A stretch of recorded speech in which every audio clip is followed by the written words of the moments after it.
1 Samuel chapitre 25. Samuel mourut. Tout Israël se rassembla pour le pleurer, et on l'enterra chez lui à Rama. Quant à David, il se leva et descendit au désert de Paran. Il y avait à Mahon un homme très riche qui possédait des biens à Carmel.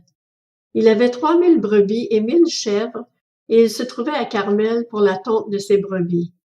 Le nom de cet homme était Nabal, et sa femme s'appelait Abigail. C'était une femme pleine de bon sens et très belle, tandis que son mari était dur et méchant dans sa manière d'agir. Il descendait de Caleb. Alors qu'il était au désert, David apprit que Nabal tondait ses brebis. Il envoya 10 jeunes gens vers lui en leur ordonnant: « Montez à Carmel et allez trouver Nabal. Vous le saluerez en mon nom et lui direz: Longue vie à toi. Que la paix soit avec toi, avec ta famille et avec tout ce qui t'appartient. Maintenant, j'ai appris que tu as chez toi les tondeurs.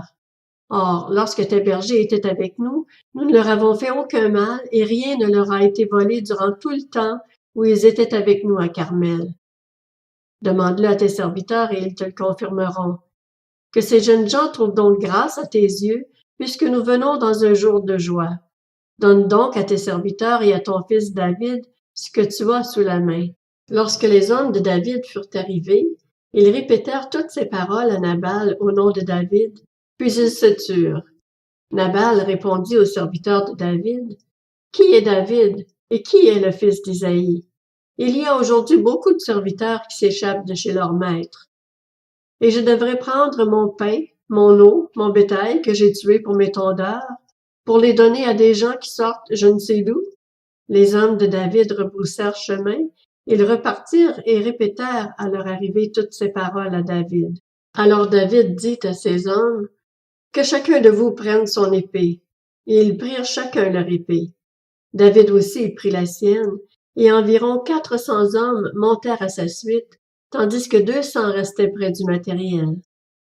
Un des serviteurs de Nabal vint dire à Abigail, la femme de Nabal: « David a envoyé du désert des messagers pour saluer notre maître, et celui-ci les a traités avec dureté. Pourtant, ces hommes se sont montrés très bons pour nous. Ils ne nous ont fait aucun mal et rien ne nous a été volé durant tout le temps où nous avons été avec eux, lorsque nous étions dans les champs. Ils nous ont nuit et jour servi de protection durant tout le temps où nous avons été avec eux pour garder les troupeaux. Maintenant, sache et vois ce que tu as à faire, car la perte de notre maître et de toute sa famille est décidée. Lui-même est si méchant que nous n'osons pas lui parler. » Abigail prit aussitôt 200 pains, 2 outres de vin, 5 brebis toutes préparées, 5 mesures de grains rôtis, 100 gâteaux aux raisins secs et 200 figues sèches.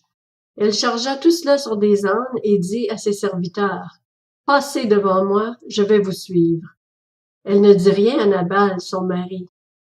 Montée sur un âne, elle descendit, cachée par la montagne. David et ses hommes descendaient en face d'elle, de sorte qu'elle les rencontra. David avait dit: « C'est bien inutilement que j'ai gardé tout ce que cet homme a dans le désert, et que rien de tout ce qu'il possède n'a été volé. Il m'a rendu le mal pour le bien.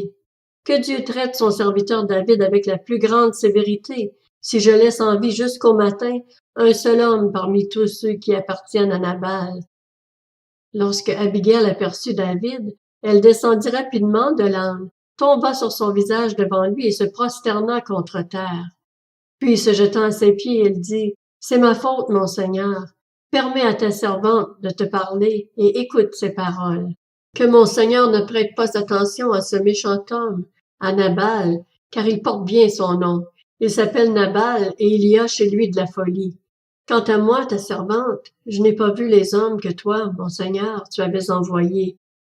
Maintenant, mon Seigneur, aussi vrai que l'Éternel est vivant et que ton âme est vivante, c'est l'Éternel qui t'a empêché de verser le sang et qui a retenu ta main. Que tes ennemis, que ceux qui veulent du mal à mon Seigneur soient pareils à Nabal. Accepte ce cadeau que moi, ta servante, je t'apporte, à toi, mon Seigneur, et qu'il soit distribué aux hommes qui marchent à la suite de mon Seigneur. Pardonne la faute de ta servante. En effet, l'Éternel accordera à mon Seigneur une maison stable, car mon Seigneur soutient les guerres de l'Éternel, et on ne trouvera jamais rien de mauvais chez toi. Si quelqu'un se dresse pour te poursuivre et en veut à ta vie, ton âme, mon Seigneur, sera bien gardée avec les vivants auprès de l'Éternel, ton Dieu. En revanche, il enverra au loin comme avec une fronde l'âme de tes ennemis. Lorsque l'Éternel aura fait à mon Seigneur tout le bien qu'il t'a annoncé et qu'il t'aura établi chef sur Israël, mon Seigneur n'aura ni remords, ni trouble dans son cœur pour avoir versé le sang inutilement et pour s'être vengé lui-même.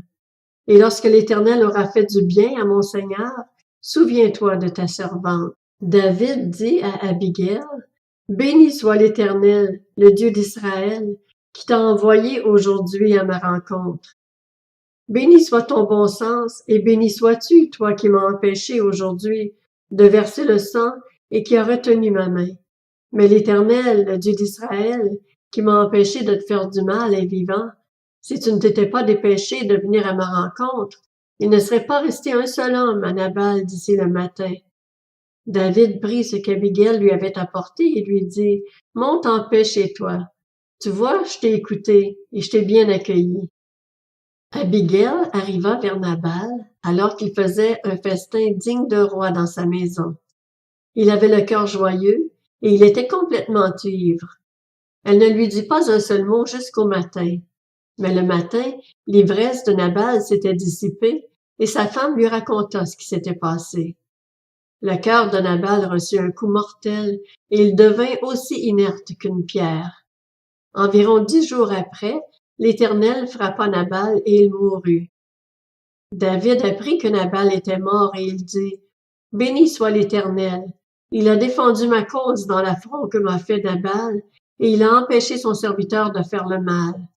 L'Éternel a fait retomber la méchanceté de Nabal sur sa tête. » David envoya proposer à Abigail de devenir sa femme. Les serviteurs de David arrivèrent chez Abigail à Carmel. Ils lui dirent, « David nous a envoyés vers toi parce qu'il désire te prendre pour femme. » Elle se leva, se prosterna le visage contre terre et dit, « Voici, moi, ta servante, je serai une esclave pour laver les pieds des serviteurs de mon Seigneur. » Abigail partit immédiatement, montée sur un âne, et accompagnée de 5 jeunes filles. Elle suivit les messagers de David et devint ainsi sa femme. David avait aussi épousé Akinoam de Jezréel, et toutes les deux furent ses femmes. Saül avait donné sa fille Michal, la femme de David, à Palti de Galim, fils de Laïch.